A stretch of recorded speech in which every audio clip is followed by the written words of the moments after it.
At the peak of his career, Viktor Frankl was more than a renowned psychiatrist.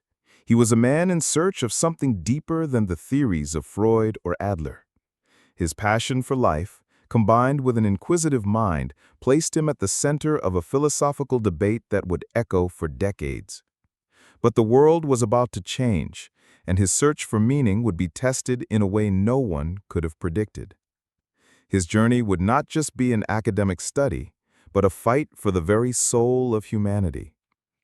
This is the starting point for the story of a man who transformed hell into a lesson of hope. It was Vienna in the early 20th century, a city effervescent with culture and intellect. Here, in the same city where Freud was unraveling the unconscious mind, a young Frankl, fascinated but skeptical, began to question determinism. He saw humanity not as a prisoner of its instincts or its childhood, but as a force with the freedom to choose, to transcend. This vision, which would later become the basis of logotherapy, was already beginning to take shape. But the murmur of war was growing louder and more undeniable, threatening to forever silence not only his voice, but all the voices of an era. Like any young person of the time, Frankl watched the world crumble around him. Anti-Semitism, once a distant cloud on the horizon, was now a violent storm. The fate of his family, his nation, and his own future was at stake. With each passing day, freedom became a distant memory. The choices were few, and the danger imminent. But Frankl's true battle was not against external circumstances, but against internal despair. He needed to find a reason to continue. The year is 1942.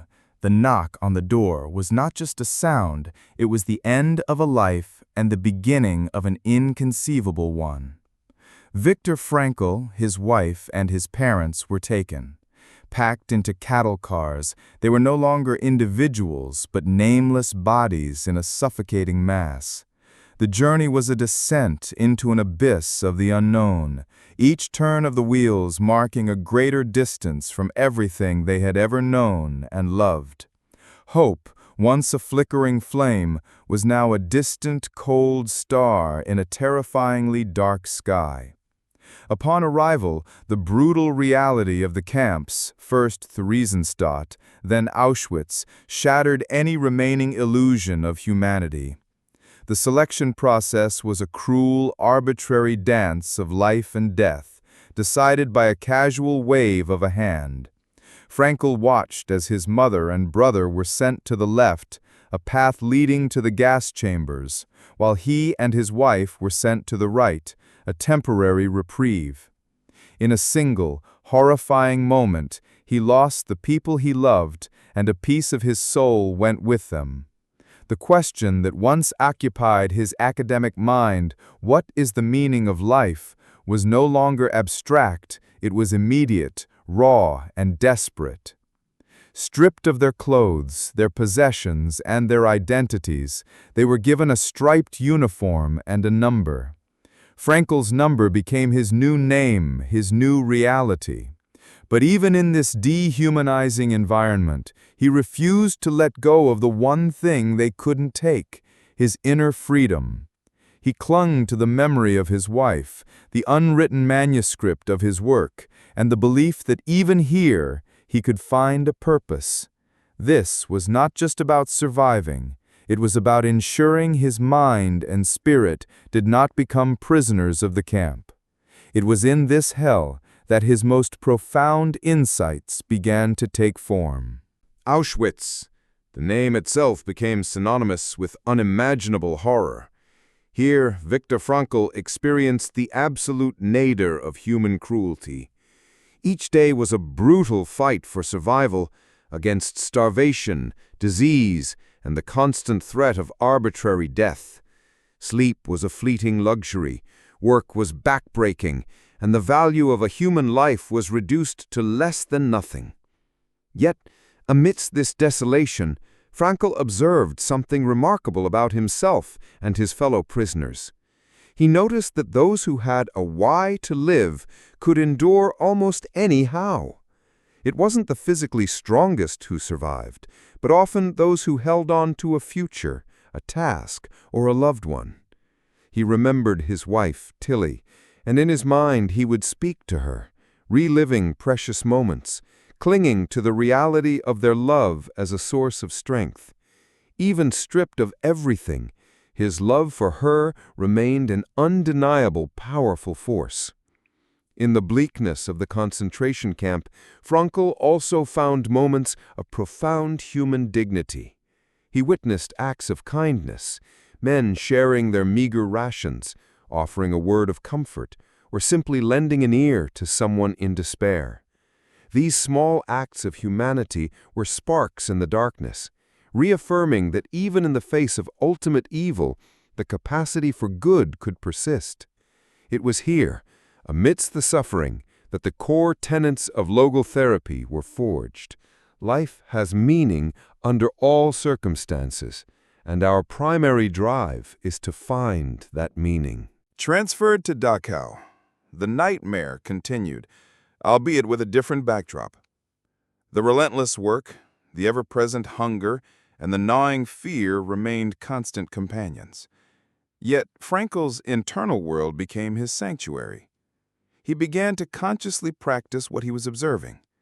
He would force himself to think of his wife, to visualize their future reunion, to mentally reconstruct the manuscript he had lost. These mental exercises were not mere distractions. They were deliberate acts of will, reinforcing his sense of self and purpose in a world that sought to obliterate both.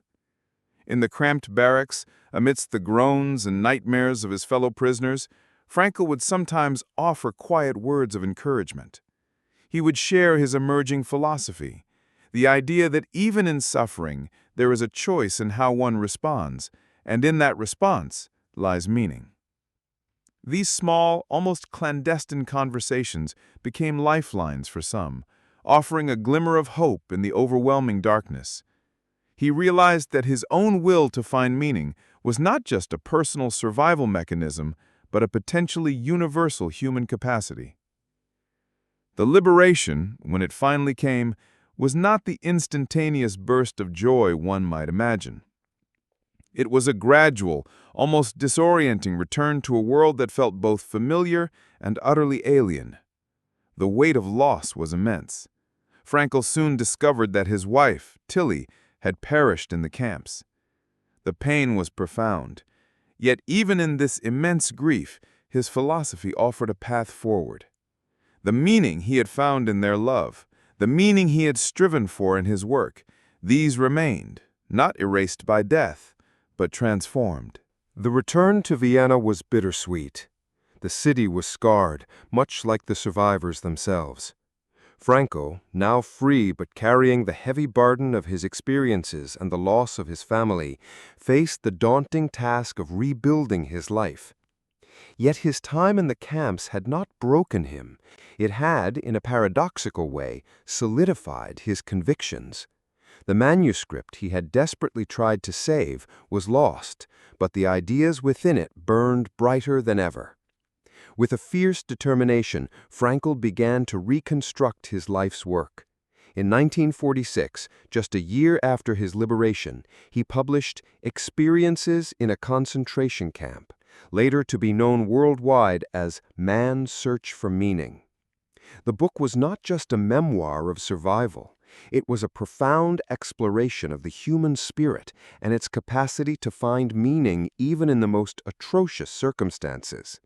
Its raw honesty and powerful message resonated deeply with a world grappling with the aftermath of unimaginable suffering. Man's search for meaning became an unexpected phenomenon, translated into dozens of languages and touching the lives of millions. Frankl's logotherapy, the third Viennese school of psychotherapy, gained international recognition. Unlike psychoanalysis, which focused on the past, or Adlerian psychology, which emphasized the drive for power, logotherapy centered on the future and the individual's search for meaning. Frankl argued that this search is the primary motivational force in human beings, and that even suffering can be meaningful if faced with the right attitude. As man's search for meaning gained traction, Viktor Frankl found himself traveling the world, sharing his experiences and his philosophy. He became a sought-after speaker and professor, his lectures filled with profound insights delivered with humility and genuine connection. He spoke not just of the horrors he had witnessed, but of the incredible resilience of the human spirit and the universal need for meaning in our lives. His message resonated deeply across cultures and demographics. People grappling with their own challenges, loss, illness, existential angst, found solace and guidance in his words. Logotherapy wasn't just a theoretical framework, it was a practical approach to finding purpose in everyday life, even amidst hardship. Frankl emphasized that meaning could be found in three main ways: through creating a work or doing a deed, through experiencing something or encountering someone, and through the attitude we take toward unavoidable suffering. Frankl's work extended beyond the purely psychological realm. His insights on human dignity, freedom of choice, and the importance of individual responsibility had profound ethical implications. He challenged the deterministic views of human nature and championed the idea that even in the face of overwhelming odds, we retain the freedom to choose our attitude and our response. This powerful message of human agency offered a beacon of hope in a world that had witnessed unimaginable atrocities. The core of Viktor Frankl's logotherapy lies in the profound idea that life holds meaning under all circumstances, even in suffering. This is not a naive optimism, but a recognition of the human capacity to find value and purpose in every moment.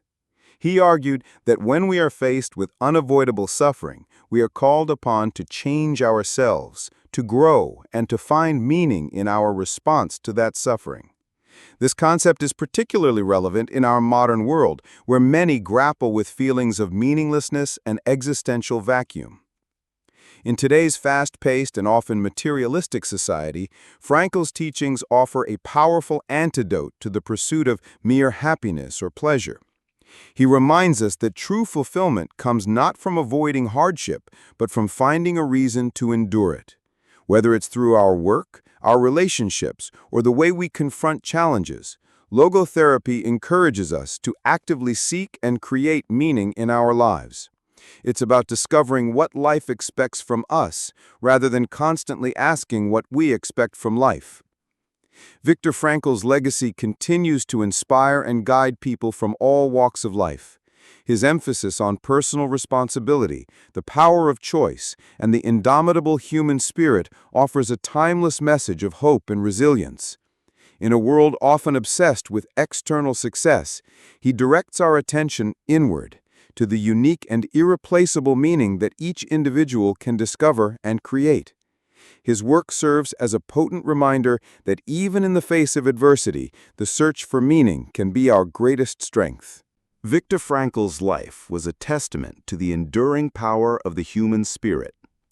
He faced unimaginable horrors and profound personal loss, yet he emerged not broken, but with a deeper understanding of what it means to be human. His philosophy of logotherapy, born from the ashes of the Holocaust, offers a message of hope and resilience that continues to resonate today. It reminds us that even when we cannot change our circumstances, we can always choose our attitude and find meaning in our response. His work teaches us that the search for meaning is not a passive endeavor, but an active and ongoing process. It requires us to be present, to be responsible, and to be open to the possibilities for meaning that life constantly presents, even in suffering. Frankl's legacy is a powerful call to action, to live authentically, to embrace our freedom of choice, and to never give up on the search for purpose.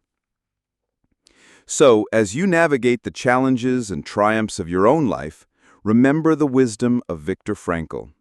Remember that you have the freedom to choose your attitude, to find meaning in your experiences, and to discover your unique purpose in the world. Thank you for watching Frankl's Insight. If you found this video insightful, please like, share, and subscribe for more content exploring the profound lessons of Viktor Frankl. Hit the notification bell so you don't miss our future explorations into the power of meaning in our lives.